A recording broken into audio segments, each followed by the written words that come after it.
বিধানসভা ভোট এখনো অনেক দূরে, তার আগেই বোমার আতঙ্ক ছড়ালো দিনহাটা 2 নং ব্লকের আবুতারা এলাকায়। ঘটনা প্রসঙ্গে জানা যায়, দিনহাটা 2 নং ব্লকের আবুতারা এলাকার নিতু চক্রবর্তীর বাড়িতে গভীর রাতে কেউ একটি বোমা ফেলে চলে গিয়েছে। যদিও বোমাটি বিস্ফোরিত হয়নি, তবুও সকালবেলা উঠে তাদের বাড়ির লোক যখন বোমাটিকে দেখে তাদের মধ্যে আতঙ্কের শিহরণ ছড়িয়ে যায়। ঘটনা প্রসঙ্গে আবুতারা গ্রাম পঞ্চায়েত সদস্য মিলন সেনের সাথে যোগাযোগ করলে তিনি জানান, বিষয়টি অত্যন্ত চিন্তাজনক। আজকে একজনের বাড়িতে বোমা পড়েছে, গতকাল আরও একজনের বাড়িতে পড়তে পারে, তাই এই বিষয়ে দ্রুত পদক্ষেপ নেওয়া খুবই প্রয়োজন। ঘটনা প্রসঙ্গে জানা যায়, খবর পাওয়ার সাথে সাথেই সাহেবগঞ্জ থানার পুলিশ সেখানে উপস্থিত হয়ে বোমাটিকে উদ্ধার করেছে। আমাদের বাড়িতে মানে বোম ছুঁড়েছিল, তো বৃষ্টির কারণে কোনো কারণেই বোমটা ব্লাস্ট হয়নি। কিন্তু যদি বৃষ্টিটা না হতো, হয়তো আমি তো কখনো বোম জীবনে দেখিও নি।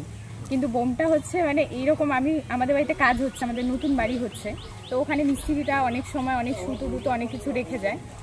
আমি তো ওটা সুতো ভেবেও, আমি যেহেতু অনেক সকালে উঠি, তো আমি হয়তো অন্ধকারের মধ্যে হয়তো ওটা যদি বৃষ্টি না হতো তাহলে হয়তো আমি হয়তো এটা সুতো সুতলি বা কিছু একটা ভেবে হয়তো আমি ওটা তুলে নিতাম। তো এখান থেকে একটা বড় একটা দুর্ঘটনা থেকে হয়তো রক্ষা পেলাম।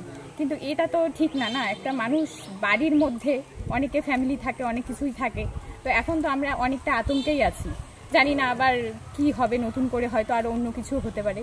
তো আমি একটাই কথা বলবো, যাতে এটা আর কিছু এরকম কিছু না হয়। তো এটা প্রশাসনের কাছ থেকে আমরা সাহায্য চাবো, যাতে আমাদের যেহেতু ফ্যামিলিতে আমার মা থাকে, দাদা থাকে, আমরা বাড়িতে ফ্যামিলিতে সবাই থাকি, তো এটা যাতে পরবর্তীকালে না হয় সেটাই আমি বলবো আর কি। তোমার নাম?